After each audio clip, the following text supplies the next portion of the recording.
Luca Hills as chef. దేవునికి పరిశుద్ధ నామమునకు స్తోత్రం. ఈ వాగ్దానము మనకందరికీ ఇంచుమించు తెలుసు అనే వాళ్ళ చేతులేదండి. ఈ వాగ్దానము నాకు తెలుసు, ఆల్రెడీ నేను చదివాను ఈ వాగ్దానముని గురించి. నాకు కూడా ఈ వాగ్దానం వచ్చింది. కొంతమందికి కొత్త సంవత్సరంలో ప్రామిస్ కార్డులు వచ్చి ఉంటుంది. ఈ వాగ్దానం గురించి అంటే పూర్తిగా ప్రసంగమని గురించి కాదు, ఈ వాగ్దానముని నేను కూడా చదివి ఉన్నాను అనేవాళ్ళు చేతులెత్తండి. అంటే ఈ మంత్ ఎండ్లో నేను ఇవ్వటానికి ముందు, ఈ మంత్ ఎండ్ ప్రేయర్లో నేను వాగ్దానం ఇవ్వటానికి ముందే నేను కూడా ఈ వాగ్దానముని గురించి చదివి ఉన్నాను. కొంచెం అవగాహన ఉంది, కొంతమందికే ఉంది. దేవునికి పరిశుద్ధ నామమునకు స్తోత్రం. ఇప్పుడు అందరూ బైబిల్ తీయండి. బైబిల్ లేని వాళ్ళు ఒకసారి చేతులెత్తండి. బైబిల్ లేని వాళ్ళు, బైబిల్ ఉన్నవాళ్ళు, మా చేతిలో బైబిల్ ఉంది. మరి బైబిల్ లేని వాళ్ళు అంటే ఎత్తలేదు. బైబిల్స్ అక్కడ ఉన్నాయి, వెళ్ళి తీసుకోండి. మన వాళ్ళు అక్కడక్కడ పడేసి వెళ్ళి ఉంటారు. ఆ కిటికీల్లో ఉన్నాయి చూడండి. బైబిల్ లేని వాళ్ళు వెళ్ళి తీసుకోండి, అక్కడ ఆ కిటికీల్లో ఉన్నాయి. మన వాళ్ళు బైబిల్ కూడా ఇక్కడే పడేసి ఇంటికి వెళ్తారు. బైబిల్ కూడా మోసుకెళ్ళటానికి చాలా కష్టం. బైబిల్ని కూడా మోయలేకపోతే దేవుడు మనల్ని ఎలా భరిస్తారు? దేవునికి పరిశుద్ధ నామమునకు స్తోత్రం. బైబిల్ మోయటానికి సిగ్గుపడితే దేవుడు మనకు మేలు చేయడానికి ఎలా సిగ్గుపడకుండా ఉంటారు? చాలామందికి బైబిల్ మోయటానికి సిగ్గు. ఏమనుకుంటారు? అసలు బైబిల్ మోయటానికి చాలా ధైర్యంగా మోయాలి. ఎందుకంటే అలాంటి బుక్ లోకములోనే లేదు. బైబిల్ లాంటి పుస్తకం అనేది లోకములోనే లేదు, దానికి మించింది లేనే లేదు.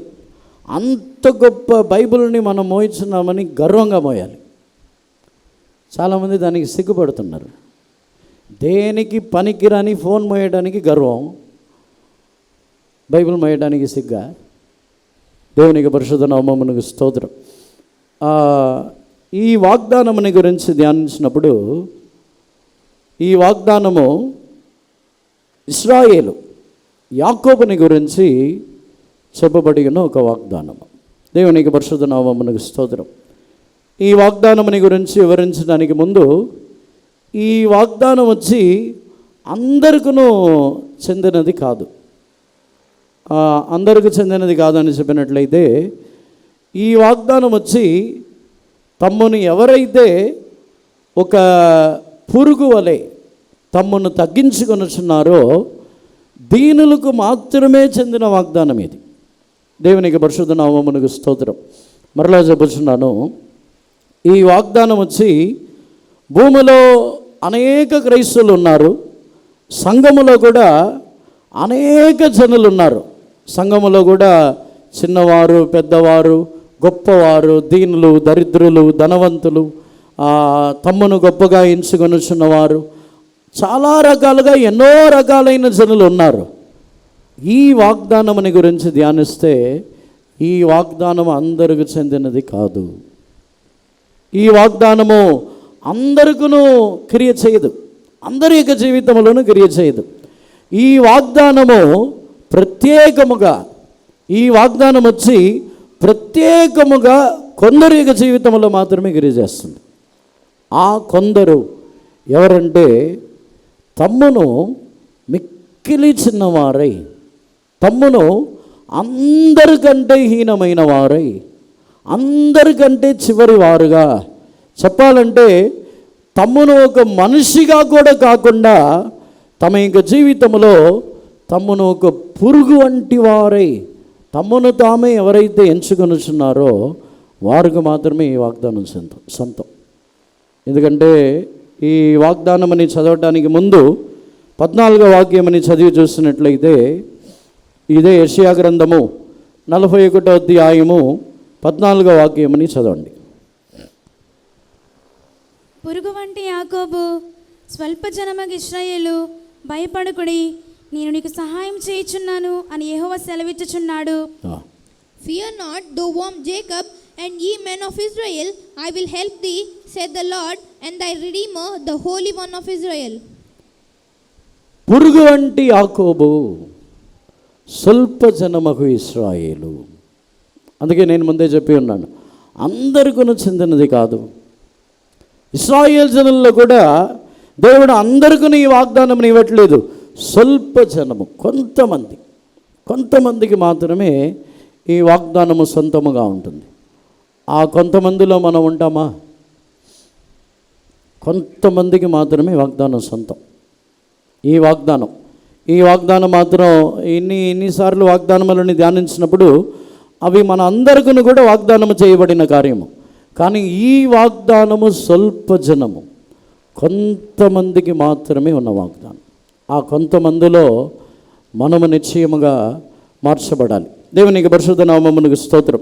ఈ వాగ్దానముని గురించి ధ్యానించడానికి ముందు మన యొక్క జీవితంలో దేవుడు ఎంత దీనత్వముని కోరుచున్నారో వాటిని కొన్ని వాక్యముల ద్వారా మనము ధ్యానించవచ్చు. మన యొక్క ఆత్మీయ జీవితంలోనే ఆత్మీయ జీవితము అని చెప్పినట్లయితే, నిన్నటి దినములో కూడా చెప్పి ఉన్నాను, ఆత్మీయ జీవితం అని చెప్పినట్లయితే ప్రార్థన చేయటము, పరిశుద్ధ గ్రంథముని చదవటము, దేవుని యొక్క సన్నిధానమునకు వచ్చి ఆరాధించటము ఆత్మీయ జీవితం కాదు. దేవునికి పరిశుద్ధ నామమునకు స్తోత్రం. చాలామంది వచ్చి దేవుని యొక్క సన్నిధానమునకు వచ్చి ఆరాధించి, దేవుని సన్నిధానములో అన్ని కూటములలో పాలు పొంది ప్రార్థన చేసి పరిశుద్ధ గ్రంథమని చదివి కుటుంబ ప్రార్థనలు చేయటము ఆత్మీయ జీవితం అని అనుకొనుచున్నారు. అది ఆత్మీయ జీవితము కాదు. ఆత్మీయ జీవితమని చేయుటకు ఇవన్నీ సహాయం చేయుచున్నది. మనం ప్రార్థించినప్పుడు ఆత్మీయ జీవితమని చేయటానికి ప్రార్థనలో మనకు కృప దొరుకుతున్నది. పరిశుద్ధ గ్రంథమని చదివినప్పుడు ఆత్మీయమైన ఒక జీవితమని చేయటానికి పరిశుద్ధ గ్రంథములో ఉండి ఆలోచన మనకు దొరుకుతున్నది. మనము దేవుని ఆరాధించి స్తుతించుచున్నప్పుడు ఒక ఆత్మీయ జీవితంలో ఒక రూపాంతరమని నూతనమైన అనుభవములని చూచుచున్నాం. ఇవన్నీ మనం అనుకొనిచున్న ప్రకారముగా మనము చేయుచున్న ప్రార్థనలు, బైబిల్ చదవటము, ఆరాధనలు, ఇవన్నీ ఎందుకు ఎక్కువగా చేయాలంటే ఎంత అధికముగా చేయుచున్నామో అంత అధికముగా ఆత్మీయ జీవితంలో ఎదుగుదాము. దేవునికి పరిశుద్ధ నామమునకు స్తోత్రం. ఆత్మీయ జీవితం అని చెప్పినట్లయితే క్లుప్తముగా చెప్పాలంటే యేసు ప్రభు యొక్క దివ్య స్వభావములలో ఎదుగుటమే ఆత్మీయ జీవితం. యేసు ప్రభు వలె ఒక వ్యక్తి తన్ను మార్చుకొనటమే ఆత్మీయ జీవితం. యేసు ప్రభు యొక్క పెళ్లి కుమార్తెగా తన్ను ఎంచుకొని ఆ పెళ్లి కుమార్తెగా నేను మారాలని ప్రయాసపడి మార్చుకొనుచున్నవాడే, రూపాంతరపరచుచున్నవాడే ఆత్మీయ జీవితం అని చేయుచున్నవాడు. దేవునికి పరిశుద్ధ నామమునకు స్తోత్రం. మనం అనుకొనుచున్న ప్రకారముగా బాహ్యముగా కనబడుచున్న ప్రార్థనలో, బాహ్యముగా కనబడుచున్న పరిశుద్ధ గ్రంథమని చదవటమో ఆత్మీయ జీవితము కాదు. దేవునికి పరిశుద్ధ నామమునకు స్తోత్రం. ఈ ఆత్మీయ జీవితం అని గురించి ఎందుకు చెప్పి ఉన్నానంటే, ఆత్మీయ జీవితంలో మొదటి అనుభవమే దీనత్వం. దేవునికి పరిశుద్ధ నామమునకు స్తోత్రం. తగ్గింపు. ఒక వ్యక్తి తన్ను తానే తగ్గించుకొనుచున్న ఆ అనుభవమే ఆత్మీయ జీవితం యొక్క ప్రారంభం. దానిని సరిగా చెప్పాలంటే ఒక వ్యక్తి యొక్క ఆత్మీయ జీవితం యొక్క ముగింపు అంటే ఆత్మీయుడే కాదు, ఒక వ్యక్తి ఆత్మీయ జీవితమే చెయ్యట్లేదు అనేదాన్ని ఎలా చెప్పగలమంటే వారి యొక్క గర్వముని బట్టి ఆ వ్యక్తి ఆత్మీయుడే కాదని చెప్పవచ్చు. దేవునికి పరిశుద్ధ నామమునకు స్తోత్రం. కొన్ని సందర్భముల్లో మన దృష్టిలో నీతిమంతులుగా ఉండవచ్చు, ఇతరుల దృష్టిలో కూడా నీతిమంతులుగా ఉండవచ్చు. కానీ మనలో ఉన్న గర్వము మన యొక్క జీవితంలో దేవుడే మనల్ని ఎరుగని వారుగా చేయుచున్నది. దేవునికి పరిశుద్ధ నామమునకు స్తోత్రం. యేసు ప్రభు యొక్క దివ్య స్వభావములు, ఆయన యొక్క దివ్య స్వభావముల్లో శ్రేష్టమైన కార్యము దీనత్వం. ఇందులో పాత నిబంధన కాలంలోనే తన్ను తానే పురుగు వంటి వారుగా ఎంచుకున్న వారు ఉన్నారు. కీర్తనల్లో 22వ కీర్తనని మనము చదివినప్పుడు దావీదు తన్ను తాను నేను పురుగు వంటి వానని అని చెప్పుచున్నాడు. చదవండి 22వ అధ్యాయము 6వ వాక్యంని చదవండి. 22వ కీర్తన 6వ వాక్యం. నేను నరుడను కాను, నేను పురుగును, నరుల చేత నిందింపబడిన వాడను, ప్రజల చేత తృణీకరింపబడిన వాడను. But I am a worm and no man, a reproach of men and despised of the people. దేవునికి పరిశుద్ధ నామమునకు స్తోత్రం. నేను నరుని కాదు, నేను పురుగు వంటి వానని. నేను మనిషిని కాదంటున్నాడు. దేవునికి పరిశుద్ధ నామమునకు స్తోత్రం.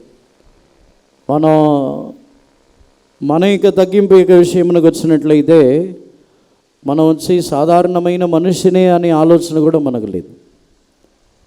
మన యొక్క తగ్గింపు యొక్క విషయమునకు వస్తే నేను కూడా ఒక సాధారణమైన మనిషినే కదా, నేను కూడా మట్టి అయిన మనిషినే కదా.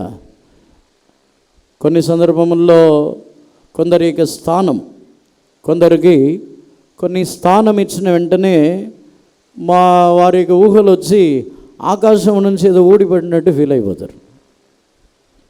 దేవునికి పరిశుద్ధ నామమునకు స్తోత్రం. ఎంతటి స్థానములో ఉండినా సరే దేవుడు ఒక వ్యక్తిని చూసినప్పుడు, ఉదాహరణముగా మన సంఘములోనే ఉన్నతమైన స్థానంలో చీపాస్తున్నారు. మనం వచ్చి వారిని గణపరిచి వారికి ఒక ఘనతనిచ్చి వారిని చీపాసుగా మనం చూస్తాం. దేవుడు వారిని ఏమో ఎలా చూస్తారు? దేవుని దృష్టిలో వారు కూడా మట్టి అయిన మనిషే. మనము ఆ చీపాసుకి ఘనతని మర్యాదని వారికి ఇచ్చిన స్థానము దేవుడే వారికి ఇచ్చారు కాబట్టి దానిని గణపరచటము న్యాయము. కానీ ఆ స్థానములో ఉండినను వారు తమ్ముని మట్టి అయిన మనిషిగానే అనుకోవాలి. ఆ స్థానములో ఉండి నేను చీఫ్ పాస్టర్ని, నాకు అధికారం ఉంది, నాకు ఘనత ఇవ్వాలి, మర్యాద ఇవ్వాలని కోరుకుంటే అక్కడ కూడా కుదరదు. చీఫ్ పాస్టర్ అయినా వదలరు దేవుడు. దేవునికి పరిశుద్ధ నామమునకు స్తోత్రం. భూమిలోనే ఉన్నతమైన స్థానములో ఉండిన వారైనను వారును దేవుని దృష్టిలో మట్టి అయిన వారే. దేవుని దృష్టిలో మట్టి అయిన వారు. మనకు నిజముగా తగ్గింపు ఉంటే మన దృష్టిలో మట్టి అయిన వారము కాదు, మన దృష్టిలో నేను పురుగు వంటి వాడిని. దేవునికి పరిశుద్ధ నామమునకు స్తోత్రం. ఎందుకు దావీదు తన్ను పురుగు వంటి వాడుగా, దేవుడు కూడా ఈ యెషయా గ్రంథములో చెప్పబడి ఉన్న ఇంత గొప్ప వాగ్దానం, ఈ వాగ్దానముని గురించి ధ్యానించి చూస్తే మనము ఇంతవరకు చూడని ఒక యంత్రం, అది ఇంతవరకు వినని ఒక యంత్రం. దేవునికి పరిశుద్ధ నామమునకు స్తోత్రం. అంత గొప్ప వ్యక్తిగా ఎలా మార్చుచున్నారు అని మనం ధ్యానించి చూసినట్లయితే దేవుడు పురుగు వంటి వారిని వెతుకుచున్నారు. అంత గొప్ప ఆశీర్వాదమని ఇవ్వటానికి దేవుడు గొప్ప గొప్ప వాళ్ళని వెతకట్లేదు, జ్ఞానం గల వారిని వెతకట్లేదు. దేవుడు మిక్కిలి శ్రేష్టమైన వారు, ప్రధానమైన వారు, మొదటి వారిని వెతకట్లేదు. పురుగు వంటి వారిని వెతుకుతున్నారు. దేవునికి పరిశుద్ధ నామమునకు స్తోత్రం. ఎందుకు ఈ పురుగు వంటి తగ్గింపుని దేవుడు ఎదురు చూస్తున్నారంటే, యేసుప్రభు యొక్క తగ్గింపు, ఆయన దేవుని యొక్క రూపమై ఉండి ఆయన దేవుని యొక్క రూపముని, దేవుని స్థానముని వదిలేసి మనిషి యొక్క స్థానమునకు వచ్చి ఉన్నారు. అది ఆయన యొక్క తగ్గింపు. ఇప్పుడు మన యొక్క స్థానం ఏంటి? మనిషి. తగ్గించుకోవాలంటే నెక్స్ట్ ఏ స్థానానికి వెళ్ళాలి? మనం వచ్చి మనిషి స్థానంలో ఉన్నాం. తగ్గించుకొనటం అంటే నెక్స్ట్ వెళ్ళే స్థానం పురుగులు, హీనమైన వాటి యొక్క స్థానమునికి వెళ్ళాలి. జీవుల్లో కూడా నేను సింహము అలా కాదు, దావీదు తను పోల్చుకొనుచున్నాడు, నేను పురుగు వంటివాను. దానిలో కూడా మిక్కిలి చిన్న వాటితో పోల్చుకొనుచున్నాడు. దేవునికి పరిశుద్ధ నామమునకు స్తోత్రం. అవి ఈజీగా చనిపోయిద్ది. పురుగు అది ఈజీగా ఎవరి చేతనైనా త్రొక్కబడిద్ది. తప్పించుకొనలేవు, సొంతముగా ఎదిరించి పోరాడలేవు, సొంతముగా ఏమీ మాట్లాడలేవు. అందుకే దావీదు, నేను పురుగు వంటి వానని, నన్ను ఎంతమంది నిందించినా నేను మౌనంగా ఉంటాను, పురుగు వంటి వానని. దేవునికి పరిశుద్ధ నామమునకు స్తోత్రం. మరొక స్థలములో కూడా యోబు గ్రంథములో యోబు కూడా చెప్పుచున్నాడు, నేను పురుగు వంటి వానని, మనిషి పురుగు వంటి వాడై ఉన్నాడని చెప్పుచున్నాడు. యోబు గ్రంథము 25వ అధ్యాయము 6వ వాక్యమని చదవండి. మరి నిశ్చయముగా పురుగు వంటి మనుషుడు, పురుగు వంటి నరుడు ఆయన దృష్టికి పవిత్రుడు కానేరుడు కదా. How much less man that is a worm, and the son of man which is a worm. దేవునికి పరిశుద్ధ నామమునకు స్తోత్రం. పురుగు వంటి మనుష్యుడు, పురుగు వంటి మనుష్యుడు ఆయన దృష్టికి పవిత్రుడు కానేరుడు కదా. దేవునికి పరిశుద్ధ నామమునకు స్తోత్రం. దీనిని ఎలా చెప్పగలమంటే, దేవుడు తన యొక్క దృష్టిలో, అంటే మనుషులు వారి యొక్క దృష్టిలో పరిశుద్ధులని అనుకొనిచున్న వారికి కూడా దేవుడు వద్దు, దేవునికి వద్దు. వారి దృష్టిలో వారు పరిశుద్ధులుగా ఉంటే దేవునికి వాళ్ళు వద్దు. దేవునికి పరిశుద్ధ నామమునకు స్తోత్రం. ఇప్పుడు మన దృష్టిలో మనం ఎలా ఉన్నాం? మన దృష్టిలో మనం పరిశుద్ధులుగా ఉన్నామా? మన దృష్టిలో మనం నీతిమంతులుగా ఉన్నామా? అంటే మన దృష్టిలో మనం పరిశుద్ధులము నీతిమంతులు అని చెప్పినట్లయితే మన దృష్టిలో ఇద్దరు పాపుల్లా కనబడతారు. మన దృష్టిలో ఇద్దరు పాపుల్లా కనబడుతున్నారా? మన దృష్టిలో కనబడే వాళ్ళందరూ పాపుల్లాగానే ఉన్నారా? దేవునికి పరిశుద్ధ నామమునకు స్తోత్రం. మన దృష్టిలో మనము నీతిమంతులము కాకుండా ఉంటే, మన దృష్టిలో మనం పరిశుద్ధులు కాకుండా ఉంటే, మన దృష్టిలో ఇతరులు మనకంటే శ్రేష్ఠులుగా కనబడతారు. మన దృష్టిలో పరిశుద్ధులమైతే ఇతరులు తక్కువగానే కనబడతారు. దేవునికి పరిశుద్ధ నామమునకు స్తోత్రం. అందుకే ఇక్కడ యోబు గ్రంథములో చెప్పుచున్నప్పుడు, నరుడు పురుగు వంటి మనుష్యుడు దేవుని దృష్టిలో పరిశుద్ధుడు కాగలడా? దేవుని దృష్టిలో, దేవుని యొక్క పరిశుద్ధ నామమునకు స్తోత్రం. దేవుని యొక్క దృష్టిలో పరిశుద్ధుడుగా మారటమే శ్రేష్టమైన కార్యం. దేవుడు ఈ వాగ్దానముని నెరవేర్చ నిమిత్తము తన యొక్క దృష్టిలో పరిశుద్ధమైన వారిని వెతకటం లేదు. తన యొక్క దృష్టిలో ఎల్లప్పుడూ నేను అర్హత లేని వ్యక్తినే, తన దృష్టిలో ఎల్లప్పుడూ నాకు యోగ్యత లేదు, పరలోక రాజ్యమునకు నేను యోగ్యును కాను, దేవుని సన్నిధానములో నాకు యోగ్యత లేదు, యేసు ప్రభు యొక్క రాకడలో ఎత్తబడుటకు నాకు యోగ్యత లేదు, కేవలము దేవుని కృప ద్వారానే నేను ఉన్నాను అనేవారిని వెతుకుచున్నారు దేవుడు. పురుగు వంటి యాకోబు, స్వల్ప జనమగు ఇశ్రాయేలు, నువ్వు భయపడవద్దు, నేను నీకు సహాయం చేయను. సహాయం చేయను. దేవుడు అక్కడ వాగ్దానం ఇవ్వడానికి ముందు నేను నీకు సహాయం చేస్తానంటున్నారు. దేవునికి పరిశుద్ధ నామమునకు స్తోత్రం. ఇప్పుడు మన సహాయం ఎలా ఉంటుంది? మనం వచ్చి ఒక వ్యక్తికి ఏమైనా డబ్బులు ఇవ్వాలంటే ఎలా ఇస్తాం? సహాయం. అది దానికి పేరు కూడా మన దృష్టిలో సహాయం. డబ్బులు ఇవ్వాలనుకున్నప్పుడు వాళ్ళ డాక్యుమెంటు వాళ్ళ దగ్గర పక్కాగా రాయించుకొని అన్ని వడ్డీతో సహా అన్ని పక్కాగా రాయించుకొని ఇస్తాం. దానికి పేరు సహాయమా? దానికి పేరు సహాయమేనా? సహాయమా? బాధ పెట్టటమా? ఆల్రెడీ వాళ్ళు బాధల్లో ఉన్నారు, అందుకే అప్పు తెచ్చుకోవడానికి వచ్చారు, అందుకే కష్టాల్లో ఉన్నారు కాబట్టి ఏదో సహాయం కోసం వచ్చారు. అప్పుడు అదే అవకాశం అనుకొని డాక్యుమెంట్లు తీసుకొని అదే పేపర్లో రాయించుకొని వడ్డీ అంతా రాసుకొని ఇంకా వడ్డీ అంతా పుచ్చుకుంటే సహాయమా, హింసించటమా? చెప్పండి, అది సహాయమా, హింస? బైబిల్లో ఉన్న వాక్యమని బట్టి ఇది హింస, హింసించడం. కుదిరితే సహాయం చేయండి, హింసించకండి. దేవునికి పరిశుద్ధ నామమునకు స్తోత్రం. కానీ దేవుని యొక్క సహాయం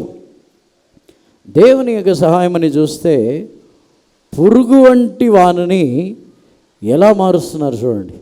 అదే ఆ 15వ వాక్యంలో ఉన్న వాగ్దానం. పురుగు వంటి యాకోబుని కొండలని నూర్చెడి ఒక మ్రానుగా, కొండలని నూర్చెడి ఒక మ్రానుగా మారుస్తున్నారు. అలాంటి మెషినరీస్ ఏమైనా ఉన్నాయా భూమిలో? కొండలని నూర్చెడి మ్రాను. నూర్చడం అంటే పౌడర్గా చేయటం. దాన్ని ఇంగ్లీష్లో థ్రెష్ చేయటం, దాన్ని కళ్ళ ముద్రొక్కటం, పౌడర్గా చేయటం, పిండిగా చేయటం. ఈ థ్రెషింగ్ అంటే ఆ మాటకు 2 అర్థాలు చెప్పవచ్చు. ఒకటి వచ్చి ధాన్యముని పొట్టుని వేరు చేయడానికి కళ్ళ ముద్రకొచ్చారు, ఆ థ్రెషింగ్ అనే మాట చెప్పవచ్చు. రెండవది వచ్చి థ్రెషింగ్ అని చెప్తే పౌడర్ చేయడం, పొడి చేయడం. అలాంటి మిషనరీస్ ఏమైనా ఉన్నాయా భూమిలో? ఉన్నాయా? అవన్నీ ఏదో కొంచెం కొండని బాంబు పెట్టి పేల్చి, మళ్ళీ పెద్ద పెద్ద రాళ్ళని మళ్ళీ దాన్ని బాంబు పెట్టి పేల్చి, మళ్ళీ దాన్ని మిషనరీస్కి క్వారీలో తీసుకొస్తే కొన్ని రాళ్ళుగా పౌడర్గా చేస్తారు. అది చాలా పెద్ద ప్రాసెస్. కానీ ఇక్కడ చెప్పబడిన వాగ్దానమని చూస్తే మనల్ని దేవుడు ఎలాంటి యంత్రముగా మార్చుచున్నారంటే, కొండలని నూర్చెడి, కొండలని పొడిగా చేసే యంత్రముగా మారుస్తానంటున్నారు. కొండనే, చిన్న చిన్న రాళ్ళని కాదు. ఇప్పుడున్న మెషినరీస్ వచ్చి చిన్న రాళ్ళని పౌడర్గా చేసిద్ది, అంతవరకే తప్ప కొండలని పౌడర్గా చేసే మెషినరీస్ లోకంలోనే లేదు ఇంతవరకు. అది ఎటువంటి మెషినరీగా ఉంటుంది? కొండలనే పగలగొట్టే ఒక యంత్రం, కొండలనే పగలగొట్టే ఒక మ్రాను. తెలుగులో వచ్చి మ్రాను అని అంది. మ్రాను అని అనుకోండి, ఒక చెక్క. ఆ మ్రాను అది ఎలాంటిదై ఉంటుంది? కొండలనే పొడి చేసేది. అది ఎంత పెద్దదై ఉంటుంది, ఎంత బరువుగా, ఎంత అది స్ట్రాంగ్గా ఎలా ఉంటుంది? అది పదునైనదిగా కూడా ఉంటుందండి. దేవునికి పరిశుద్ధ నామమునకు స్తోత్రం. ఆ వాక్యమని చదివినప్పుడు దానిని ఊహించి చూస్తే, దేవుడు సహాయం చేస్తే ఇంత సహాయం చేస్తారా? ఏమీ లేదు మన దగ్గర. పురుగు వంటి యాకోబు, స్వల్ప జనమగు ఇశ్రాయేలు. ఇంతే. పురుగుకి దేవుడు సహాయం చేస్తే ఎంత గొప్ప కార్యం చేస్తున్నారు. ఒక పురుగు కొండలనే పొడిగా చేసే యంత్రముగా మారిద్దా? మారే అవకాశం ఉందా? దేవుడు చెబుతున్నారు, పురుగు వంటి యాకోబు. ఒక పురుగుని ఇంత పెద్ద యంత్రముగా మార్చడానికి ఏ మనుషుల వలన అవుతుందా? ఎవరైనా దేవునికైనాను ఒక పురుగుని తీసుకుని వెళ్ళి ఇంత పెద్ద యంత్రముగా దేవుడు ఎలా మార్చగలరు? దేవునికి పరిశుద్ధ నామమునకు స్తోత్రం. దానికి ఆధారముగా యోబు గ్రంథములో యోబు వచ్చి దేవునితో తనకు అన్నీ తెలిసినట్టు, తానే నీతిమంతుడైనట్టు అన్నీ చాలా విషయాలు మాట్లాడాడు. అప్పుడు దేవుడు యోబుతో మాట్లాడటకు ప్రారంభించారు. యోబుతో మాట్లాడటకు ప్రారంభించినప్పుడు అప్పుడు తాను సృష్టించిన ఒక మృగము, వాటిని గురించి యోబుని అడుగుచున్నారు. నీవు దానిని ఎరుగుదవా? నీవు వాటి గురించి నీకు తెలుసా? చదవండి. యోబు గ్రంథము 41వ అధ్యాయములో 1వ వాక్యం నుండి చదవండి. నీవు మకరమును గాలముతో బయటికి లాగగలవా? దాని నాలుకకు త్రాడు వేసి లాగగలవా? నీవు దాని ముక్కు గుండా సూత్రము వేయగలవా? దాని దవడకు గాలం ఎక్కింపగలవా? అది నీతో విన్నపములు చేయిన. ఇంగ్లీష్లో Canst thou draw out Leviathan with an hook, or his tongue with a cord which... తెలుగులో మకరం అని ఉంది. మకరం అంటే చేప. మకరం అంటే చేప కాదా? ఏంటి? ముసలి. ఓకే. ఇంగ్లీష్లో వచ్చి లివియాథాన్ అని ఉంది. దేవునికి పరిశుద్ధ నామమునకు స్తోత్రం. తమిళ్లో కూడా లివియాథాన్ అనే ఉంది. దీన్ని ధ్యానించి చూసినట్లయితే ఆ 41 అధ్యాయం అంతా దేవుడు యోబుని అడుగుతున్నారు వాటి యొక్క బలముని గురించి, వాటి యొక్క నాసికారంధ్రములో నుండి వచ్చే అగ్నిని గురించి. ఆ వాక్యంలో చదివినప్పుడు మీరు చదవచ్చు, వాటి యొక్క నాసికారంధ్రములో నుండి అగ్ని బయలుదేరిద్దంట, ముసలిలో నుంచి రాదు. అది మకరం అంటే కరెక్ట్గా లేదు. దేవునికి పరిశుద్ధ నామమునకు స్తోత్రం. వాటి యొక్క అది వచ్చి సముద్రం యొక్క అగాధములని అది చాలా తక్కువగా ఎంచిద్దంట. 18వ వాక్యం అని చదవండి, 18, 19. అది తుమ్మగా వెలుగు ప్రకాశించును, దాని కన్నులు ఉదయకాలపు కనురెప్పల వలెనున్నవి, దాని నోటి నుండి జ్వాలలు బయలుదేరును, అగ్ని కణములు దాని నుండి లేచును. By his sneezings a light that shine, and his eyes are like the eyelids of the morning. Out of his mouth go burning lamps, and sparks of the fire leap out. దేవునికి పరిశుద్ధ నామమునకు స్తోత్రం. వాటి నోటిలో నుండి అగ్ని బయలుదేరిద్దంట. నీకు అది తెలుసా అంటున్నారు, యోబుకు చెప్తున్నారు, నీకు వాటి గురించి తెలుసా అంటే దేవుని యొక్క సృష్టిలో ఉన్న ఒక్క జీవి, దానిని గురించి దేవుడు అడుగుతున్నారు, వాటి గురించి నీకు తెలుసా? దేవునికి పరిశుద్ధ నామమునకు స్తోత్రం. యోబుకు తెలియలేదు. అంటే దీన్ని ఎందుకు చెప్పుతున్నానంటే, దేవుడు పురుగు వంటి వారిని ఎంత గొప్ప యంత్రముగానైనను మార్చగలరు. యోబుతో ఆ ప్రశ్నలని అడుగుతున్నప్పుడు ఆ 41వ అధ్యాయంలో భూమిలోనే వాటికి మించినవి ఏమీ లేదంటున్నారు. అంటే అది కూడా వాటికి ఉన్న శక్తి ఏమిటంటే కొండల పైన పరిగెత్తిద్ది, అంతే. వాటికి ఉన్న శక్తి కొండలకు పైన పరిగెత్తిద్దని రాయబడి ఉన్నది. 30వ వాక్యంని చదవండి. దాని క్రింది భాగములు కరుకైన చిల్ల పెంకు వలె ఉన్నవి, అది బురద మీద నురిపిడి కొయ్య వంటి తన దేహమును పరుచుకొనును. Sharp stones are under him, he spreadeth sharp pointed things upon the mire. కింద పదునైన రాళ్ళు అంటే కొండలు అవి ఉన్న వాటి మీద పరిగెత్తిద్దంట.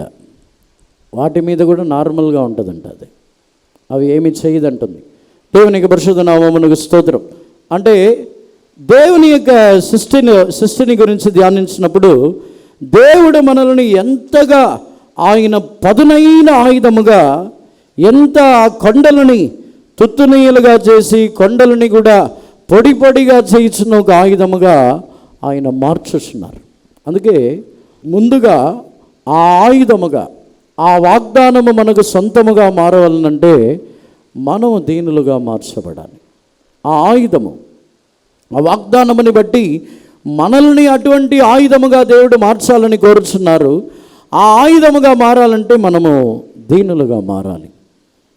దేవుని ఎదుటను మనుషుల ఎదుటను మనల్ని తగ్గించుకొనుచున్నప్పుడు నిశ్చయముగా దేవుడు ఆయుధముగా మార్చుచున్నారు. దేవునికి పరిశుద్ధ నామమునకు స్తోత్రం. ఈ ఆయుధముగా మారుచున్న ఈ కళ్ళము త్రొక్కుచున్న అనుభవములు, వీటి ద్వారా మన జీవితంలో కొన్ని కార్యములు జరుగుతున్నాయి.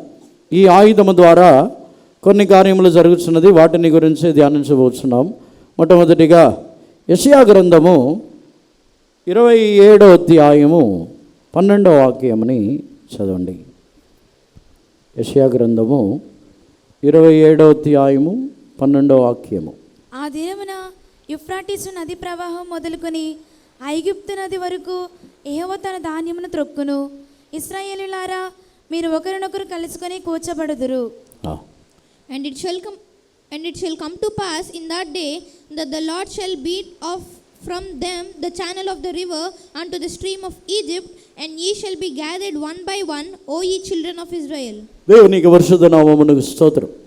ఆ దినములలో ఐగుప్తు నది మొదలుకొని యూఫ్రటీస్ నది వరకు నేను కళ్ళము త్రొక్కుదును. అప్పుడు జరిగే కార్యం ఏమిటంటే మీరందరూ ఏకముగా సమకూర్చబడుదురు. దేవునికి పరిశుద్ధ నామమునకు స్తోత్రం. మొట్టమొదటిగా ఈ ఆయుధము ద్వారా ఆయన వాగ్దానముని బట్టి మనల్ని నూర్చడి పదునైన ఒక రానుగా ఆయన మనల్ని మార్చుచున్నారని మన వాగ్దానములో చదివి ఉన్నాం. ఆ వాగ్దానముని బట్టి చూసినట్లయితే ఆ ఆయుధం యొక్క మొదటి కార్యము, ఎప్పుడైతే ఆయుధము మన యొక్క జీవితంలో ఆ ఆయుధముగా మనం మారుచున్నామో, దేవుని యొక్క జనులైన వారు అందరిలోనూ ఏకముగా సమకూర్చబడి ఒక ఐక్యతని అక్కడ కలుగు చేయుచున్నారు. దేవునికి పరిశుద్ధ నామమునకు స్తోత్రం. అంతకుముందు కాలంలో అనేక కారణముల చేత చెదరగొట్టబడి ఉన్నారు. ఇశ్రాయేల్ జనులు బబిలోని యొక్క దినములలో వారు బబిలోనుకు చెరగా కొనిపోబడి అనేకులు ఆ దినములలో చెదరగొట్టబడి ఉన్నారు. దానికి తర్వాత రోమన్ సామ్రాజ్యం యొక్క కాలంలో ఇశ్రాయేల్ జనుల మీద అనేక కార్యములు వచ్చి అప్పుడు వారును చెదరగొట్టబడి ఉన్నారు. దానికి తర్వాత జర్మనీ హిట్లర్ కాలంలో ఎన్నో లక్షల మందిని చంపటం వలన వారును అప్పుడును అనేక విధములుగా చెదరగొట్టబడి ఉన్నారు. దేవునికి పరిశుద్ధ నామమునకు స్తోత్రం. కళ్ళము త్రొక్కుచున్నప్పుడు దేవుడు చేయుచున్న కార్యము ఈ చెదరగొట్టబడి ఉన్న ప్రతి ఒక్కరిని తిరిగి చేర్చుచున్నారు. సంఘములో కూడా జరిగే కార్యం ఏమిటంటే, మనము కూడా ఒక పదునైన నూర్చడి యంత్రముగా లేకపోతే నూర్చడి మ్రానుగా మనం మారినప్పుడు మన ద్వారా సంఘములో ఒక ఐక్యత కలుగుతున్నది. చెదిరిపోయిన వారందరూ సమకూర్చబడుచున్నారు. కుటుంబంలో కూడా చెదరగొట్టబడిన వారందరూ సమకూడి సమాధానము కలుగుచున్నది, తిరిగి వస్తారు. ఈ ఆయుధము చేయుచున్న మొదటి కార్యమే సమాధానముని సంఘములోనైనను కుటుంబములోనైనను సమాజములోనైనను ఎక్కడైనను దేవుడు ఒక గొప్ప సమాధానముని తన యొక్క జనులందరినీ తిరిగి రప్పించుచున్న ఒక క్రియ జరుగుతున్నది. దేవునికి పరిశుద్ధ నామమునకు స్తోత్రం. మనము దీనులుగా తగ్గించుకున్నప్పుడే ఈ ఆయుధముగా మనం క్రియ చేయుచున్నాం. లేకపోతే మన యొక్క కుటుంబంలో సమాధానం ఉండదు. మన కుటుంబంలో ఆ గర్వము, మన యొక్క జీవితంలో దీనత్వము లేకుండా గర్విష్ఠులుగా మారిపోయినప్పుడు మనము సాధారణమైన పొట్టు వలె చెదరగొట్టబడుచున్నాం. దేవునికి పరిశుద్ధ నామమునకు స్తోత్రం. చెదిరిపోయేది ఏమిటంటే, గాలి వీచినప్పుడు, తుఫాను వీచినప్పుడు, వరదలు వచ్చినప్పుడు చెదరగొట్టబడేది పొట్టు గాలికి చెదరగొట్టబడుచున్నది. కానీ చెదరగొట్టబడకుండా సమకూర్చబడేది ధాన్యములు, మంచి ధాన్యములు, అవి కొట్లలో సమకూర్చబడుచున్నది. దేవునికి పరిశుద్ధ నామమునకు స్తోత్రం. కళ్ళము త్రొక్కుచున్నప్పుడు మన యొక్క జీవితంలో మనల్ని ఆయుధముగా మార్చి మనల్ని దేవుని యొద్దను తన యొక్క సొంత జనుల యొద్దను కుటుంబముగాను సంఘముగాను ఏకముగా ఆయన మనల్ని ఐక్యపరుచుచున్నారు. ఒక ఐక్యత సంఘములో కలుగుతున్నది. ఈ రోజుల్లో ఐక్యత గలవారై ఉన్నామా? మనము గర్వముతోనూ అసూయతోనూ పలువిధములైన కుతంత్రములు, పలువిధములైన రహస్యమైన ఆలోచనలు, మన యొక్క జీవితంలో ఉన్న స్వార్థము, ఇవన్నిటి వలన ఐక్యత కలగదు. ఇవన్నిటి వలన మనము ఆ పదునైన నూర్చడి యంత్రముగా మనం మార్చలేరు. దేవుడు పురుగు వంటి యాకోబునే మార్చుచున్నారు. పురుగు వంటి వారు, తగ్గించుకొనుచున్నవారు, మేము ఎంతటి వారము, మేము దేవుని ఎదుటనైనను మనుషుల ఎదుటనైనను ఎంతటి వారము. దావీదే ఆ మాట చెప్తే మనం ఎంత? దావీదేకు అనుభవాన్ని చూస్తే దావీదేకు కుటుంబము ప్రారంభములో చిన్నది. కానీ దావీదు గొర్రెలు కాయిస్తున్నప్పుడు సింహముని ఎలుగుబంటిని చంపినవాడు. తాను తన యొక్క సహోదరుల యొక్క క్షేమముని విచారించగలిగినప్పుడు గొలియాదు యొక్క మాటల్ని విని గొలియాదుని చంపాడు. ఫిలిస్తీయుల యొక్క సైన్యములోనే పరాక్రమశాలి, అతన్ని చంపాడు. దావీదు 1000 మందికి అధిపతిగా మారాడు. దావీదు సౌలు యొక్క కుమార్తెకి భర్తగా మారాడు. దావీదు నానాటికి రాజుగా మారాడు. ఇశ్రాయేల్ దేశం అంతటికి రాజుగా మారిన దావీదు చెప్పుచున్నాడు, నేను పురుగు వంటి వాడిని. దావీదు రాజుగా మారిన తర్వాతనే నిందలు వచ్చాయి. దావీదు సాధారణంగా గొర్రెలు కాపరిగా ఉన్నప్పుడు నిందలు రాలేదు. దావీదు రాజుగా మారిన తర్వాతనే నిందలు వచ్చాయి. దావీదుని నిందించారు, అవమానించారు. కానీ అప్పుడు చెప్పుచున్నాడు, నేను పురుగు వంటి వానని, నా మీద వచ్చిన నిందకు నేను మౌనముగా ఉన్నాను. దేవునికి పరిశుద్ధ నామమునకు స్తోత్రం. దావీదే తన పురుగు వంటి వాడంటే మనం ఎంతటి వాళ్ళం? మనం ఏ దేశమునకు రాజు? మన ఫీలింగ్ వచ్చి చాలా గొప్పది. ఏ దేశానికి రాజులో మనం ఏదో ఒక కుటుంబం, మనం అనుకుంటాం నా జాతి పెద్ద జాతి, మా కుటుంబీకులు చాలామంది ఉంటారు. దావీదు దేశమంతటికి కోట్ల మందికి రాజుగా ఉన్నా నేను పురుగు వంటి వానని. దేవునికి పరిశుద్ధ నామమునకు స్తోత్రం. ఈరోజు మన యొక్క జీవితంలో దీనత్వమని బట్టి దేవుడు మన యొక్క జీవితంలో ఒక ఐక్యతని, సమాధానమని కలుగజేయుచున్నారు. ఈ వాగ్దానముని విశ్వసించినట్లయితే, మనల్ని తగ్గించుకున్నట్లయితే, ఆ ఆయుధము అనేక జనులకు సమాధానమని కలుగచేయుచున్నది. ఆ ఆయుధము అనేక జనులని తిరిగి రప్పించుచున్నది. దేవునికి పరిశుద్ధ నామమునకు స్తోత్రం. ఇశ్రాయేల్ దేశం యొక్క విశేషం ఏమిటంటే, వారి మీద చాలామంది యుద్ధానికి వస్తారు. వాళ్ళు కూడా వారి మీదకి యుద్ధానికి వచ్చే దేశాలు అన్నిటితో యుద్ధం చేస్తారు. కానీ కంట్రీ లోపల వారికి యుద్ధం లేదు. ఇశ్రాయేల్ దేశం యొక్క విశేషమే అక్కడ స్ట్రైకులు, అక్కడ కంట్రీ లోపల జరిగే యుద్ధములు అక్కడ లేవు. వారు కొట్టుకోరు వాళ్ళు. దేవునికి పరిశుద్ధ నామమునకు స్తోత్రం. మనకున్న ప్రాబ్లం ఏంటంటే, బయట యుద్ధాలని మనం పట్టించుకోము, కానీ మనం కొట్టుకుంటాం.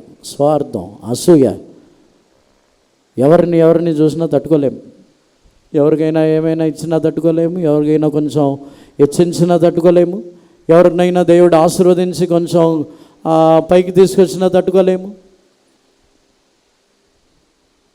మనం అందరినీ ఐక్యపరిచేవారుగా మారగలమా? తగ్గించుకుంటే మారుతాం.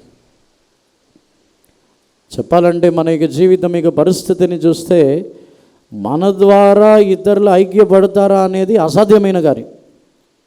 జరిగిద్దా? మనం ఒక వ్యక్తిని లేకపోతే ఒక కుటుంబముని సమాధానపరచగలము అది వచ్చి అసాధ్యం. జరగదు. ఎందుకంటే మనకున్న కుళ్ళు, అసూయ, మనకున్న కుతంత్రాలకి అవన్నీ జరగదు. కానీ దేవుడు మారుస్తారు. మనుషులకు అసాధ్యమే, కానీ దేవుడు మారుస్తారు. దేవుడే ఎలా మార్చుచున్నారంటే, వారు తగ్గించుకొనిచ్చినప్పుడు మార్చుచున్నారు. దేవునికి పరిశుద్ధ నామమునకు స్తోత్రం. వారిలో ఒక దీనత్వమని కలుగచేయుచున్నారు. వారిలో కూడా దేవుడు గొప్ప కార్యమని చేయుచున్నారు. ఈరోజు మన యొక్క జీవితంలో కూడా దేవుడు ఆ పదునైన నూర్చడి మ్రానుగా మనల్ని బలమైన ఆయుధముగా మార్చడానికి మొదటి కారణము, అందరినీ ఐక్యపరిచి సమాధానపరచు నిమిత్తము ఆయన మనల్ని మార్చుచున్నారు. దేవునికి పరిశుద్ధ నామమునకు స్తోత్రం. రెండవదిగా హోసియా గ్రంథము 10వ అధ్యాయము 11వ వాక్యంని చదవండి. ఎఫ్రాయిము నూర్పునందు అభ్యాసం గలదై కంకులను త్రొక్కగోరు పెయ్యవలే ఉన్నది. అయితే దాని నున్నని మెడకు నేను కాడి కట్టుదును. ఎఫ్రాయిము చేత దున్నించుటకు నేను ఒకరిని నియమింతును. యూదా భూమిని దున్నును, యాకోబు దానిని చదును చేసుకొనును. 12వ వాక్యం. నీతి ఫలించినట్లు మీరు విత్తనము వేయుడి, ప్రేమయను కోత మీరు కొయ్యుడి. యెహోవాను వెదకుటకు ఇదే సమయము కనుక ఆయన ప్రత్యక్షమై మీ మీద నీతి వర్షము కురిపించినట్లు ఇది వరకెన్నడను దున్నని బీడు భూమి దున్నుడి. And Ephraim is as an heifer that is taught and loved to tread out the corn, but I passed over upon her fair neck. I will make Ephraim to ride, Judah shall plow, and Jacob shall break his clods. Sow to yourselves in righteousness, reap in mercy, break up your fallow ground, for it is time to seek the Lord till he come and rain righteousness upon you. దేవునికి పరిశుద్ధ నామమునకు స్తోత్రం. ఎఫ్రాయిముని గురించి దేవుడు చెబుతున్నారు, నీవు నూర్చడి కళ్ళము వంటి వాడివి, దానికి అలవాటు పడి ఉన్నావు. కానీ నూర్చవలసినది ఎక్కడో కాదు, నీతికి తగిన విధముగా విత్తనములను విత్తించి నీవు ప్రియమైన వాటిని, కనికరమని మంచితనములని నువ్వు కోయవలనంటే బీడు భూమిని దున్నుడి. అంటే ఎండిపోయిన వాటిని దేవుని యొక్క వర్షము కొరకు దానిని దున్నవలను. దేవుని యొక్క పరిశుద్ధ నామమునకు స్తోత్రం. ఈ ఆయుధము మంచి నేలలో లేకపోతే మంచి నేలని దున్ని దానిలో ఫలింపజేసే ఆయుధం కాదు ఇది. ఈ ఆయుధం వచ్చి బీడు భూమి, పనికిరాని భూమి, ఎండిపోయిన భూమి, వాటిని దున్ని దేవుని యొక్క వర్షము ద్వారా వాటిని నీతి ఫలములని ఫలింపచేయించిన ఒక భూమి. దేవునికి పరిశుద్ధ నామమునకు స్తోత్రం. ఎఫ్రాయిము యొక్క అలవాటు వేరు. ఎఫ్రాయిము దున్నుచున్నవాడు, ఎఫ్రాయిము నూర్చడి పదును గల ఆయుధము గలవాడే కానీ వాని వేరే విధముగా ఆ ఆయుధముని ఉపయోగించి ఉన్నాడు. కానీ ఇప్పుడు దేవుడు ఎఫ్రాయిముని గురించి చెప్పుచున్నారు. ఆ ఎఫ్రాయిముని నీతి కొరకు నీ విత్తనములను విత్తించి నీవు శ్రేష్టమైన వాటిని కొయ్యదు. మరలా ఆ వాక్యమని చదవండి, 11వ వాక్యం. ఎఫ్రాయిము నూర్పునందు అభ్యాసం గలదై కంకులను త్రొక్కగోరు పెయ్యవలే ఉన్నది. అయితే దాని నున్నని మెడకు నేను కాడి కట్టుదును. ఎఫ్రాయిము చేత దున్నించుటకు నేను ఒకరిని నియమింతును. యూదా భూమిని దున్నును, యాకోబు దానిని చదును చేసుకొనును. నీతి ఫలించినట్లు మీరు విత్తనము వేయుడి, ప్రేమయను కోత మీరు కొయ్యుడి. And Ephraim is as an heifer that is taught and loud to tread out the corn, but I passed over upon her fair neck. I will make Ephraim to ride, Judah shall plow, and Jacob shall break his clods. Sow to yourselves in righteousness, reap in mercy, break up your fallow ground, for it is time to seek the Lord till he come and rain righteousness upon you. నీతి ఫలించుటకు విత్తనములను వేయుడి, ప్రేమ అనే కోతని కోయుడి. దేవునికి పరిశుద్ధ నామమునకు స్తోత్రం. అది కూడా ఎక్కడ విత్తనములను వేయడం అంటున్నారంటే బీడు భూమి, అంటే ప్రేమ అనే వాసన కూడా లేని భూమి. దేవునికి పరిశుద్ధ నామమునకు స్తోత్రం. క్రీస్తు యొక్క ప్రేమ అనే ఆ మాట కూడా లేని భూమి అది. నీళ్ళే లేని ఎండిపోయి ఏమాత్రము క్రీస్తు యొక్క ప్రేమ, దేవుని ప్రేమ అనే వాసన, అటువంటి ఒక అలవాటు ఏమీ లేని ఒక భూమి. కానీ ఆ నూర్చడి యంత్రం చేయించిన కార్యం ఏమిటంటే నీతి కొరకు విత్తనములను విత్తించి ప్రేమ అనే పంటని కోయించున్నది. దేవునికి పరిశుద్ధ నామమునకు స్తోత్రం. దేవుడు మనల్ని నూర్చడి మ్రానుగా అక్కడ చేయించున్నారంటే ఈ కొండల్ని తుత్తునీలుగా చేసి కొండల్ని కూడా పొడిగా చేయించున్నారంటే అక్కడ పంటలు రావు. కొండల మీద ప్రేమ అనే పంట రాదు. దేవునికి పరిశుద్ధ నామమునకు స్తోత్రం. ఆ కొండల మీద చూసినట్లయితే ఎన్నో గర్వము, అహంకారము, ఆ కొండల మీద పలువితములైన దుష్ట స్వభావములు, దేవుని యందలి నమ్మిక లేకుండా వేరే దేవతల మీద, వేరే మనుషుల మీద నమ్మిక ఉంచిన అనుభవములు. ఎందుకంటే వాక్యముని బట్టి చూసినట్లయితే కొండలు, ఇశ్రాయేల్ జనులు కొండల మీద చేయించిన కార్యములు అన్నిటినీ దేవుడు ద్వేషించుచున్నారు. వారు కొండలపైన మేడలు, కొండలపైన విగ్రహములని పెట్టి వాటి మీద నమ్మిక ఉంచి ఉన్నారు. సొలొమోను కూడా యెరూషలేమునకు ఆపోజిట్గా ఉన్న ఒక కొండ మీద తన యొక్క భార్యల అందరి కొరకు విగ్రహం యొక్క గుడ్లని కట్టించాడు. దేవునికి పరిశుద్ధ నామమునకు స్తోత్రం. ఈ హేయమైన కొండల మీద చేయించిన వాటి అన్నిటినీ ద్వేషించి వారి యొక్క గర్వము, వారి యొక్క అహంకారము, వారు దేవుని యందలి నమ్మిక ఉంచని కార్యములు అన్నిటినీ పడద్రోసి పూర్తిగా ఇప్పుడు దేవుని యొక్క ప్రేమ అనే పంటని కోయుటకు ఈ ఆయుధముని ఉపయోగించుచున్నారు. దేవునికి పరిశుద్ధ నామమునకు స్తోత్రం. దేవుడు మనల్ని పదునైన నూర్చడి యంత్రముగా ఆయన మార్చినప్పుడు మన యొక్క జీవితము ద్వారా క్రీస్తు యొక్క ప్రేమని మనము చూచుచున్నాం. క్రీస్తు యొక్క ప్రేమని అనేకుల ఎడల మనం విత్తించుచున్నాం. మన యొక్క దుష్ట స్వభావమని కాదు. అందుకే ఎఫ్రాయిము దున్నుటకు, కళ్ళముద్రకుటకు అభ్యాసం చేసుకున్నవాడు, అలవాటు పడినవాడు. కానీ వాని ఇష్టానికి కాదు, నేను వాని యొక్క నున్నని మెడ మీద నా కాడిని పెట్టుతున్నాను, నా ఇష్టానికి దున్నిస్తాను అంటున్నారు.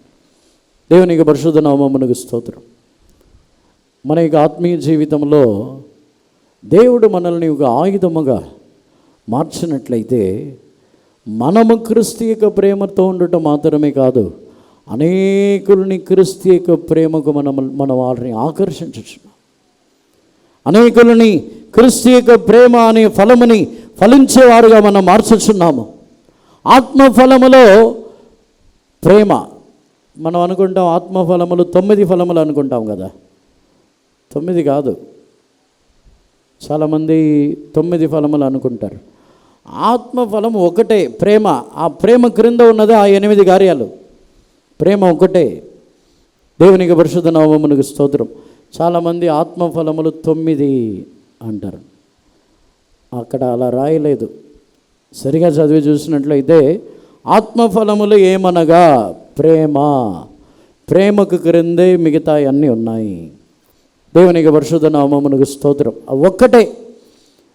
దాన్ని గురించే ఇప్పుడు ఈ వాక్యమును బట్టి చూసినట్లయితే నీతి కొరకు వారు విత్తించి ప్రేమ అనే ఆ పంటని కోయిచున్నారు.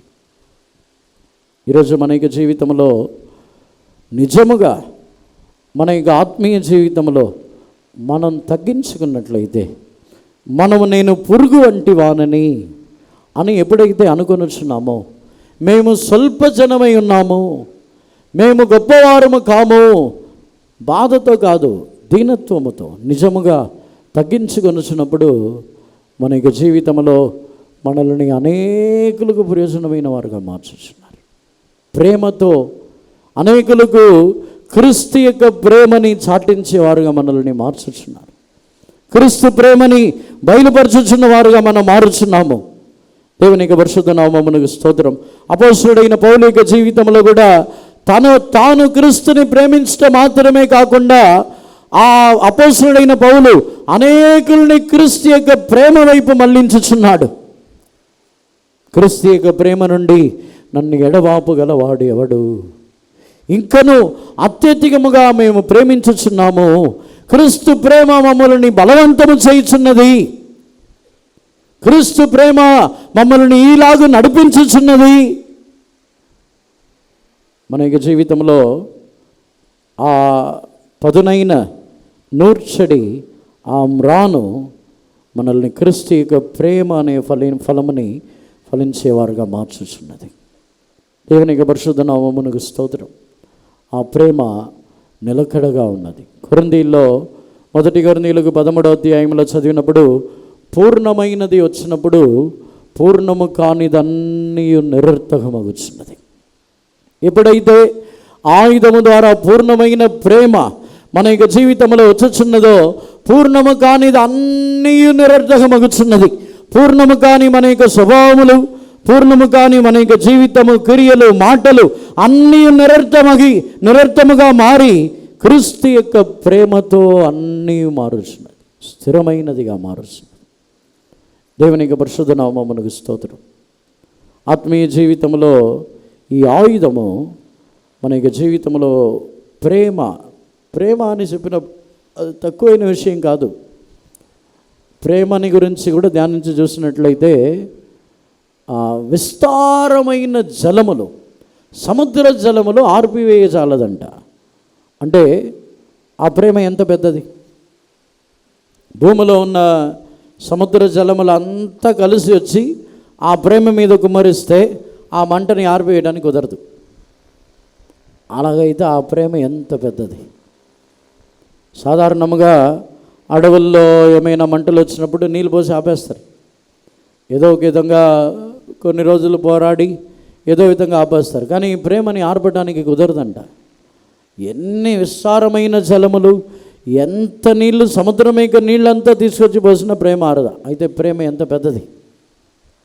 ఆ అగ్ని జ్వాల ఎంత పెద్దది. భూమి కంటే ఇంకా చాలా పెద్దది. అది ఆర్పజాలదు. దేవునికి పరిశుద్ధ నామమునకు స్తోత్రం.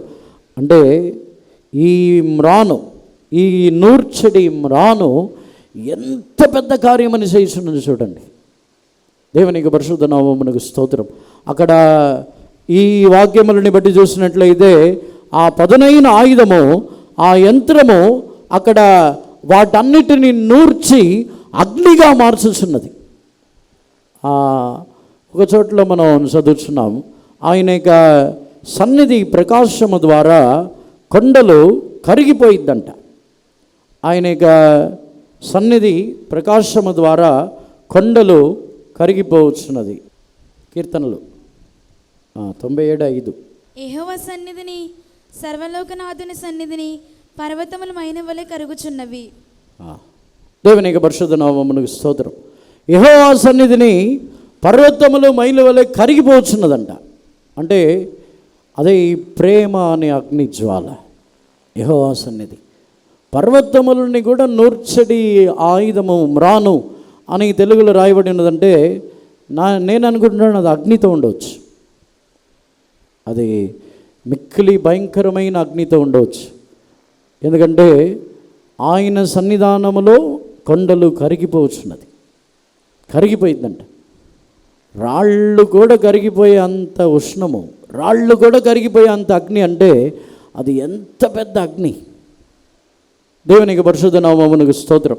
ఆ ఆయుధముని గురించి ధ్యానిస్తే మనం అనుకొనిచిన ప్రకారంగా ఏదో ఒక కర్ర, మ్రాను అలా యంత్రము కాదు, అది అగ్నితో నిండి ఉన్న ఒక ఆయుధం, అగ్నితో నిండి ఉన్న ఒక ఇన్స్ట్రుమెంట్. అది దానివలన కరిగిపోవచ్చున్నది.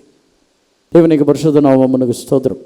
మూడవదిగా ఆ ఆయుధము ద్వారా దేవుడు చేయించిన మరొక కార్యము మీకా 4వ అధ్యాయము 13వ వాక్యంని చదవండి.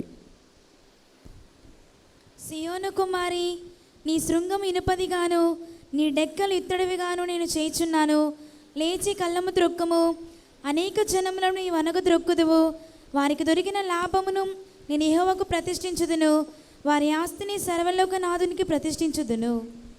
Arise and thresh, O daughter of Zion, for I will make thine horn iron, and I will make thy host brass, and thou shalt beat in pieces many people, and I will consecrate their grain unto the Lord, and their substance unto the Lord of the whole earth. దేవునికి పరిశుద్ధ నామమునకు స్తోత్రం. మనం ఈ వాక్యంలో చదివినప్పుడు వారికి కలిగిన వాటిని, వారి యొక్క ఆస్తులు, వాటన్నిటినీ సర్వలోకనాథునికి నేను ప్రతిష్ఠించుదును అంటే దానికి అర్థము ఆస్తుల ఐశ్వర్యములు దేవునికి అవసరం లేదు. దానికి అర్థం ఏమిటంటే, సియోను నువ్వు లేచి కళ్ళము త్రొక్కుము, నీ శృంగము ఇనుపదిగాను, నీ డెక్కలు అది ఇత్తడిదిగాను చేయుదునని దాన్ని కళ్ళము త్రొక్కుటకు బలమైన ఆయుధముగా మార్చుచున్నారు. వాటి ద్వారా జరుగుతున్న కార్యం ఏమిటంటే అనేకులు దేవుని కొరకు ప్రతిష్ట గల జనులుగా మారుతారు. ఆస్తులు ఐశ్వర్యములు అని చెప్పినట్లయితే అనేక కుటుంబముల్లో ఉన్న యవనస్తులు, అనేక కుటుంబముల్లో ఉన్న పిల్లలు, వారు దేవునికి సొంతమైన వారుగా మారుస్తారు. చాలామంది తమ యొక్క కుటుంబములలో చాలామంది పిల్లలు ఉన్నప్పుడు వారిని పోషించాలి, మమ్మల్ని పెద్ద అయిన తర్వాత మమ్మల్ని కాపాడాలి, స్వార్థంతో మమ్మల్ని మాత్రమే చూసుకోవాలనే ఆలోచనలతో చాలామంది ఉన్నారు. అని సియోను లేచి కళ్ళము త్రొక్కినప్పుడు వారిని దేవుడు తన కొరకు చేర్చుకొనుచున్నారు. తన కొరకు చేర్చుకొనుచున్నారంటే ఏదో తల్లి తండ్రి ఇద్దరికి మాత్రమే కాదు, సర్వలోకములో ఉన్న వారికి ప్రయోజనమైన వారుగా మార్చవాలని కోరుచున్నారు. అందుకే సర్వలోకనాథునికి అది అవసరము అని రాయబడి ఉన్నది. మరలా వాక్యంని చదవండి. సియోను కుమారి, నీ శృంగము ఇనుపదిగాను, నీ డెక్కలు ఇత్తడివిగాను నేను చేయుచున్నాను. లేచి కళ్ళము త్రొక్కుము, అనేక జనములను నీ వనకు త్రొక్కుదువు. వారికి దొరికిన లాభమును నేను యెహోవాకు ప్రతిష్ఠించుదును, వారి ఆస్తిని సర్వలోకనాథునికి ప్రతిష్ఠించుదును. Arise and thresh, O daughter of Zion, for I will make thine horn iron, and I will make thy host brass, and thou shalt beat in pieces many people, and I will consecrate their grain unto the Lord, and their substance unto the Lord of the whole earth. వారి యొక్క ఆస్తిని సర్వలోకనాథునికి ప్రతిష్టగా నేను చేయుదును. దేవునికి పరిశుద్ధ నామమునకు స్తోత్రం. అంటే మనకు వాళ్ళే ఆస్తి అని అనుకొని ఉన్నాం. కొంతమందిని యవనస్తులు వాళ్ళే తర్వాత ఫ్యూచర్లో వాళ్ళే మమ్మల్ని కాపాడుతారు, వాళ్ళే మమ్మల్ని పోషిస్తారు. దేవుని మీద నమ్మిక పోయి సొంత పిల్లల మీద నమ్మిక ఉంచిన వాళ్ళు చాలామంది ఉన్నారు. చాలామందికి తమ పిల్లల మీద నమ్మిక, తమ పిల్లలే భవిష్యత్తులో కాపాడుతారు, భవిష్యత్తులో వాళ్ళే పోషిస్తారని వాళ్ళు కూడా వదిలేస్తారు. పెళ్ళి అయ్యేంతవరకే. పెళ్ళి అయిన తర్వాత చాలామంది ఇళ్ళల్లో కోడళ్ళు చేసే మొదటి పని విడదీస్తారు. నీ జీతం వేరు, నా జీతం వేరు, వాళ్ళకి ఎందుకు ఇవ్వాలి, వాళ్ళతో ఎందుకు కలిసి ఉండాలి, అత్త మామూలుగా ఏంటి నేను చాకరీలు చేసి పెట్టడానికి వచ్చావా? ఫస్ట్ పని అది. ఫస్ట్ వచ్చిన వెంటనే విడదీసి సెపరేట్గా ఉంటాం. సెపరేట్గా ఉంటే ఇష్టానికి నిద్రపోవచ్చు. ఎప్పుడు లేచినా భర్తని బెదిరించి 9-10 గంటలు పడుకుని నువ్వు వెళ్ళి తెచ్చుకో, నువ్వు వెళ్ళి చేసుకో అని చెప్పడానికి ఉంటుంది. అత్త మామూలు ఉంటే తిడతారు, ఎందుకు త్వరగా లేగలేదు, దరిద్రం వచ్చిద్ది, నువ్వు ఎందుకు ఇంతసేపు పడుకొని ఉన్నావు, ఇలాంటి ప్రాబ్లమ్స్ అన్నీ ఉంటాయి అని చెప్పి విడిపోతారు. అంతే కదా? వేరేమైనా ఉందా?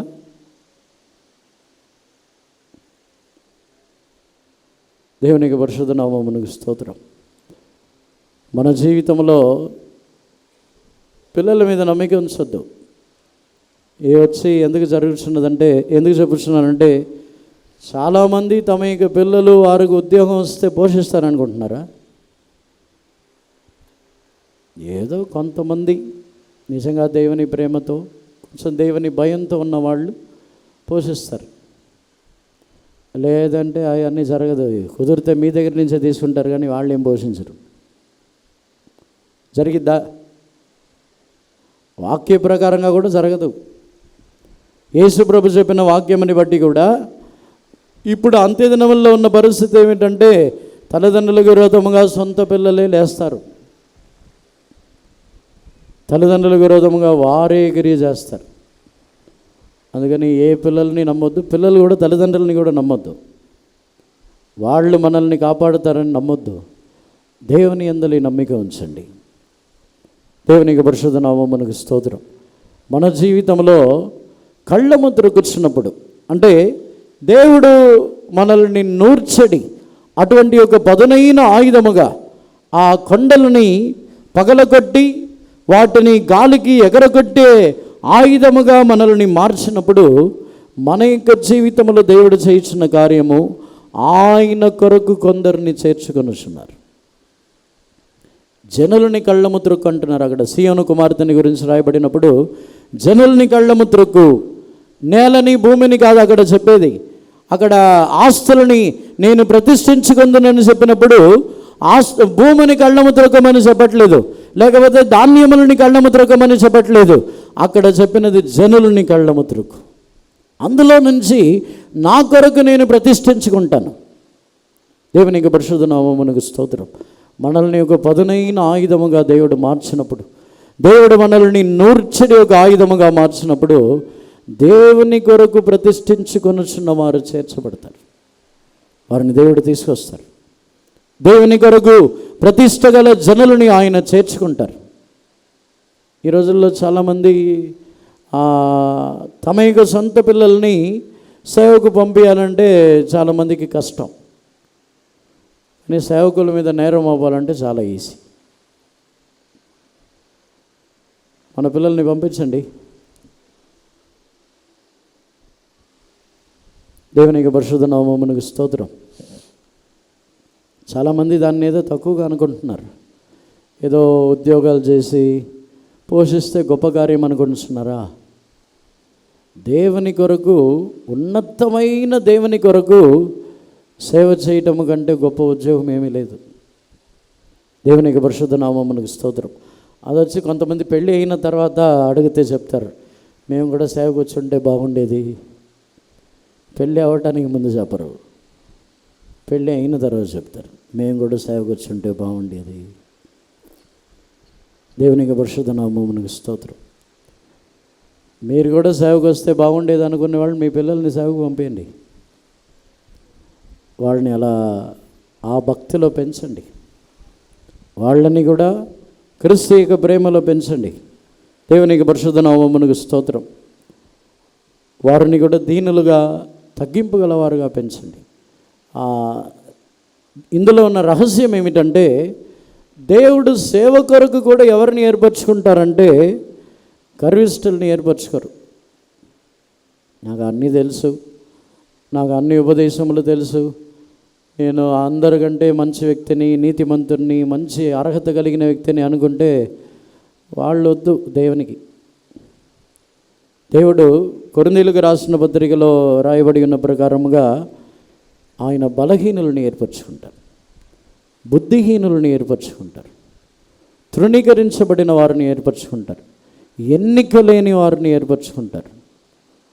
ఆయన ఏర్పరచుకొనుచున్నది జ్ఞానమే లేని వారిని ఏర్పరచుకొని వారికి జ్ఞానముని నేర్పించి వారి ద్వారా దేవుని నామముని మహిమపరుస్తారు. దేవునికి పరిశుద్ధ నామమునకు స్తోత్రం. మన యొక్క జీవితంలో దేవుడు ఈ పదునైన ఆయుధముగా మనల్ని మార్చినప్పుడు మన జీవితంలో చేయించిన గొప్ప కార్యము ఆయన కొరకు ప్రతిష్ఠితమైన జనులను ఏర్పరచుకొనుచున్నారు. మనము కూడా ఆయన కొరకు ప్రత్యేకమైన జనులము. ఒకటి, ఆయన కొరకు సేవ చేయ నిమిత్తము, సియోనుగా మారు నిమిత్తము ఒక జనులను ఏర్పరచుకొనుచున్నారు. రెండవది, తన యొక్క సొంత జనముగా వారిని ప్రత్యేకపరిచి లోకములోనే ప్రత్యేకమైన జనముగా వారిని ఏర్పరచుకొనుచున్నారు. మనము లోకములోనే ప్రత్యేకమైన జనులుగా ఉంటాం, లోకస్తులతో కలిసి ఉండము. కలిసి ఉండమంటే మాట్లాడమని కాదు, వారి యొక్క లోకములో ఉన్న వారి యొక్క అలవాట్లు మనకు అవసరం లేదు, లోకములో ఉన్న వారి యొక్క పద్ధతులు మనకు అవసరం లేదు. మనం పరలోక రాజ్యమునకు సంబంధమైన వారం, వారిని కూడా పరలోక రాజ్యమునకు చెందిన వారుగా మార్చడమే తప్ప వారితో పాటు లోకములో ఉన్న వాటితో మనము కలిసిపోము. దేవునికి పరిశుద్ధ నామమునకు స్తోత్రం. అందరిని కూడా ఈరోజు కన్నులు మూసుకొనుదాము. దేవుడు మనల్ని ఒక నూర్చెడి, పదునైన ఒక ఆయుధముగా, యంత్రముగా, ఒక మ్రానుగా, అగ్నితో నిండి ఉన్న ఒక ఆయుధముగా ఆయన మనల్ని మార్చాలని కోరుచున్నారు. అందరిని కూడా కన్నులు మూసుకొనుదాము. వీలైన వారందరూ మోకాళ్ళ మీద నిలబడి దేవుని సన్నిధానంలో తగ్గించుకొని అడుగుదాం. మోకాళ్ళ మీద నిలబడటం అనేది కూడా దీనత్వమునకు ఒక సూచన. ఎందుకు మోకాళ్ళ మీద నిలబడమని చెప్తున్నాం? ఒక వ్యక్తి ఎవరి ముందు మోకాళ్ళ మీద నిలబడతాడు? పోలీస్ స్టేషన్కి వెళ్ళాను అనుకోండి, వాళ్ళు తప్పు చేసినా చేయకపోయినా వాళ్ళ ముందు వాళ్ళు తక్కువ చేయబడి ఉన్నారు, తప్పు చేశారు. ఇప్పుడు వాళ్ళ ముందు ఎలా గంభీరంగా సింహాసనం వేసి కూర్చోబెడతారా? కుదరదు. నేను నేరస్తున్నే, నేను పాపము చేసి ఉన్నాను అని తగ్గించుకొని మోకాల మీద ఉండాలి. అదే విధముగా దేవుని ఎదుట మనం ఎందుకు మోకాలు వేయించున్నాం, దేవుని ఎదుట ఎందుకు మనం మోకాల మీద నిలబడుచున్నామంటే, మీ ఎదుట నేను అర్హత లేని వ్యక్తిని, మీ ఎదుట నాకు యోగ్యత లేదు, మీ ఎదుట నిలబడటానికి కూడా నాకు యోగ్యత లేదు, మీ ఎదుట నేను దర్జాగా సాధారణముగా కూర్చోటానికి నాకు యోగ్యత లేదు. అందుకే మోకాళ్ళ మీద నిలబడి నన్ను నేను తగ్గించుకొనుచున్నాను. నేను పురుగు వంటి వానని దేవునితో చెప్పండి, హృదయాంతరములో నుండి చెప్పండి. ప్రభా, నేను మట్టి అయిన మనిషిని, నేను పురుగు వంటి మనిషిని, అందరి చేత త్రొక్కబడినను మాట్లాడకూడని ఒక మనిషిని.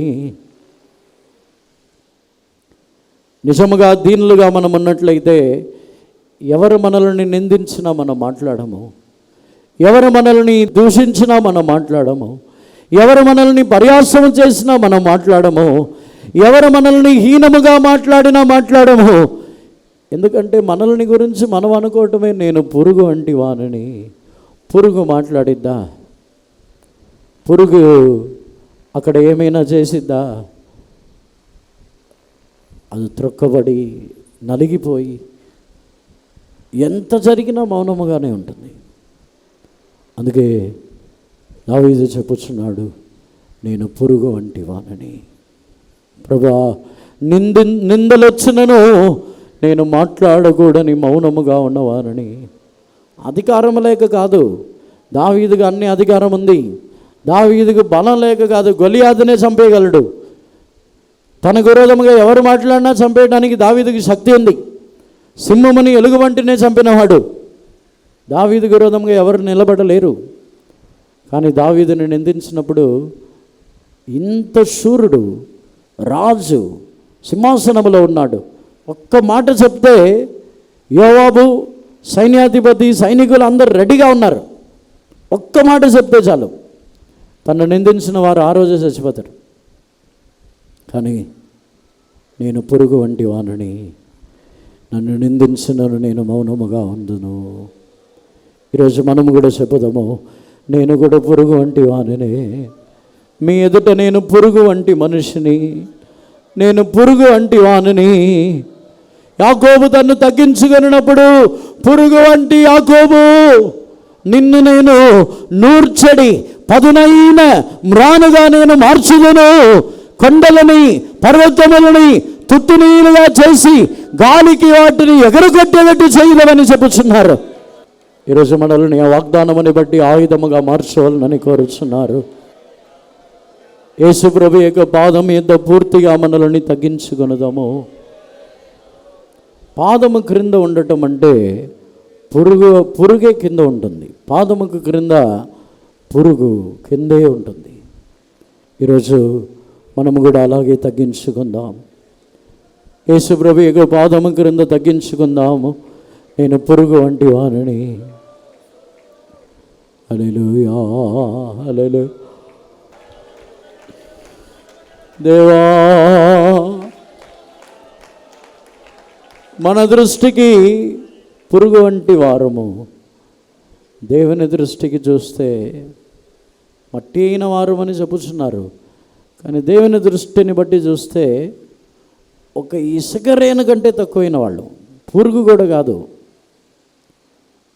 దేవుని యొక్క సృష్టిని ధ్యానించి చూస్తే అన్నిటిలో భూమి కూడా ఒక ఇసుకలాగా కనబడింది.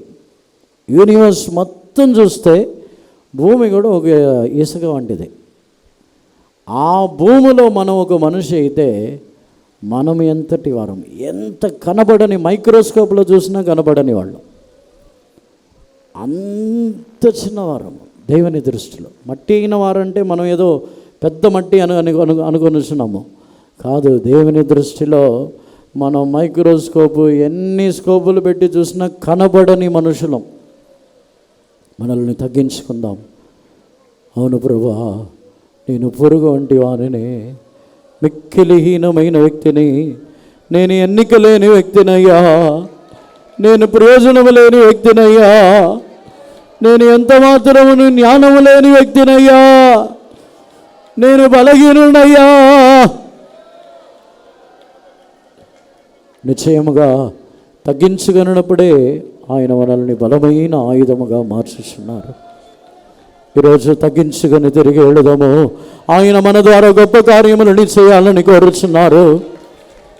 హల్లెలూయా, హల్లెలూయా, హల్లెలూయా, హల్లెలూయా, హల్లెలూయా, ఆమేన్. నిశ్చయముగా దేవుని సన్నిధానములో తగ్గించుకొని వారికి ఆ వాగ్దానము సొంతం. మనము కూడా తగ్గించుకొని ఆ వాగ్దానముని సొంతముగా మార్చుకునదము. సమర్పించుకొని అందరిని సరిదైవాన్ని స్తోత్రించదము. స్తోత్రం, స్తోత్రం, స్తోత్రం, స్తోత్రం, స్తోత్రం.